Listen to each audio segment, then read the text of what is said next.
Welcome to the ToddCast, your weekly leadership nudge. My name is Todd Long, your host. Thank you for listening. This past week, I had a really great day. Actually, I have a lot of really great days, but I had one particularly great day. And it was one of those days where everything lined up in terms of the things that I wanted to do, wanted to accomplish, and the time spent on the activities that I did. It started off with coffee with a colleague/friend. We had a great conversation. He shared with me a new music artist that I listened to on my drive back home. I got back home and facilitated an hour-and-a-half online training session with an amazing group of people. Got to do a coaching session that seemed like it had an impact on the person I was interacting with. Then I worked on a framework for an executive leadership retreat. Got to pick up our granddaughters, have them spend the night. We made dinner as a family. I played the piano a little bit, and we watched a show with our older kids here at home. So all those things lined up, and it's a really, really great day. I recognize we don't always have great days. Oftentimes we are driven by our urgent emails that hit us in the face, or a challenge that hits us, or just things are off in some particular way, that things don't go the way we expected them to go. And that happens at times.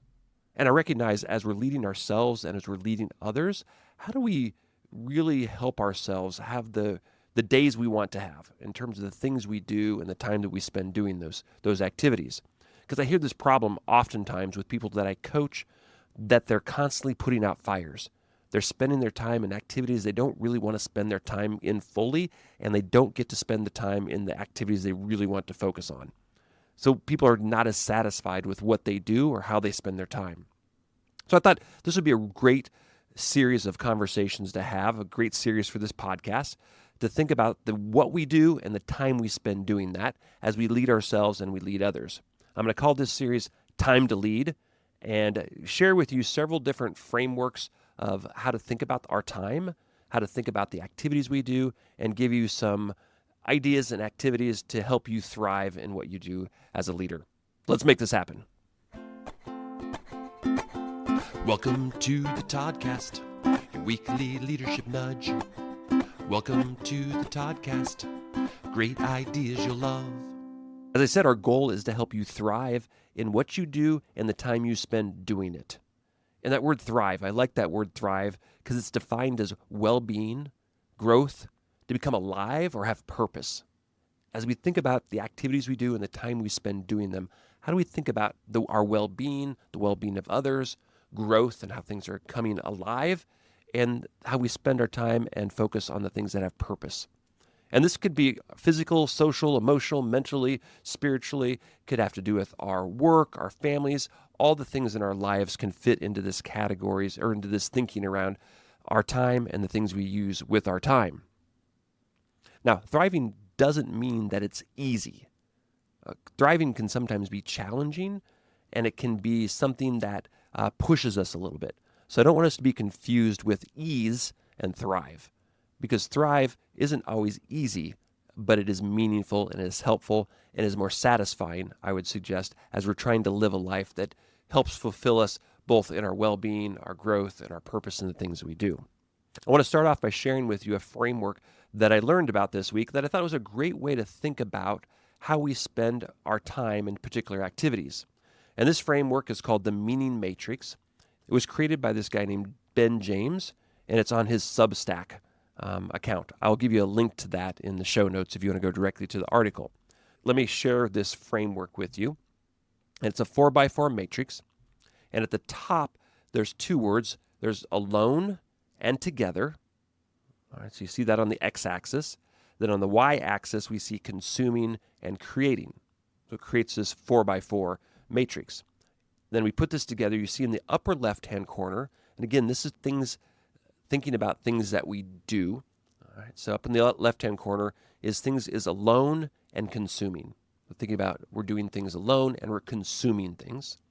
And then the lower left-hand corner is alone and creating. So we're by ourselves creating something. Now moving over to the right upper corner, it's about together and consuming. So you're with other people consuming something. And then the lower right-hand corner is together creating. Let me give you some examples for each of these quadrants for our personal lives and our work world. And I'm going to use a topic for each of these to explain each quadrant. And as I'm sharing this with you, think about your own world and the activities that you do. So let's start with alone, consuming. I'm going to use the topic of music. So if I'm alone consuming music, then I'm by myself listening to music that I enjoy. Pretty simple. Now, if I'm alone creating, I'm by myself creating music. If I'm a musician, then I'm sitting down and working through that instrument or with my voice to create something by myself. Okay? So there's alone consuming, alone creating. Let's go to the together categories. So if I'm together consuming music, I'm with a group of friends and we go to a concert. We're consuming the concert together, or I'm with a group of friends listening to music. That would be a together consuming. And then a together creating around music would be a group of people working together to create a song or write a song or play a song together. Let's go to the work side of the world and give you some examples. And the topic I'll use in this example is learning. So learning, alone, we'll start in the upper left-hand corner. It's alone and consuming. So if I'm learning something, it'd be by myself, and I take a class. Maybe it's an online class, a self-paced class that I study by myself. That's alone consuming. Alone creating in the learning category would be I'm creating a class by myself. Now, I might share that with others, but I'm creating a learning experience for others, but I'm doing that by myself. Let's go to the together categories. And the upper right-hand corner is together consuming. That would be you and a group of people at work going to take a class together. And you're learning as a group. And then together and creating under learning as the category would be a group of people coming together to create a learning experience. This is what I do oftentimes with my clients as I work with them and I collaboratively work with them to create leadership development learning experiences. So there's the four categories and the quadrants you can think about and how you use your time and where you use your time, both either as alone or together. Are you consuming or are you creating? And I think about this as we're leading ourselves. What quadrants are we living in mostly?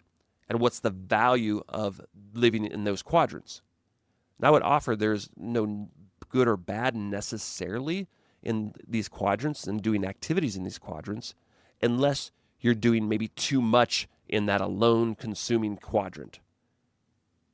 Because if you're in that alone consuming quadrant, you're isolating yourself from the world around you. I would also offer this: if you are a leader of people, that you should be really intentional about creating together, that quadrant of creating together, and being thoughtful about how you're assigning work to groups of people or inviting people into activities where you're trying to solve problems or collaboratively create something new, and being really intentional about that. It can be really easy as a leader to assign tasks where people create independently or they consume independently, and that creates isolation within the team. If you desire a strong and healthy team, you have to be intentional about the activities that you do together, particularly the activities where you're creating together and creating an environment where you want the group to work together to, again, solve a problem or find answers to a challenge or accomplish a task, some sort of task together.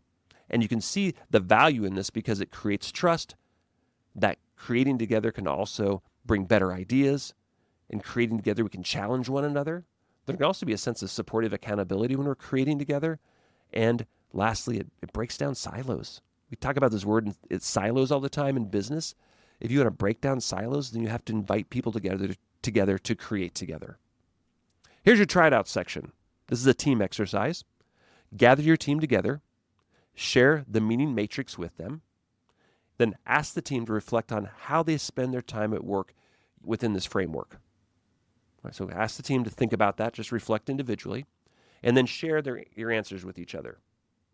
Then finally, discuss with the team of what changes you might make to help your team thrive even greater. What are the activities that you might be able to consume together or create together? What activities are you doing alone that may not be as beneficial that you might want to do together? So have that discussion. There's the try it out section. Here is the quote of the week. This is from Craig Groeschel. Where your time goes is where your life goes. Thank you so much for listening to the ToddCast. Hey, I wanted to share with you, we did have a winner.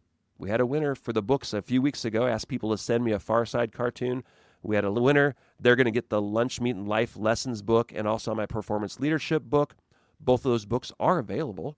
The Lunch, Meat, and Life Lessons and my book, Performance Leadership, are on Amazon. If you want to find those books, they're fantastic reads. I think so. So go out there and get those. So thanks for submitting your jokes. Give me a good laugh. I appreciate that so much.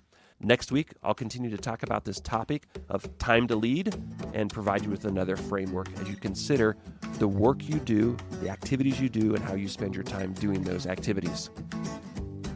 2 more things. 1, here's a little challenge for you. Just a side note. Text somebody right now and tell them what you appreciate about them. There you go. Do that. Make that happen. Finally, I pray that we'd have wisdom to know the things that we're supposed to spend our time doing and the amount of time to spend on those activities. Have a great week. Thank you so much for listening to the ToddCast. We'll talk to you next time. Bye-bye.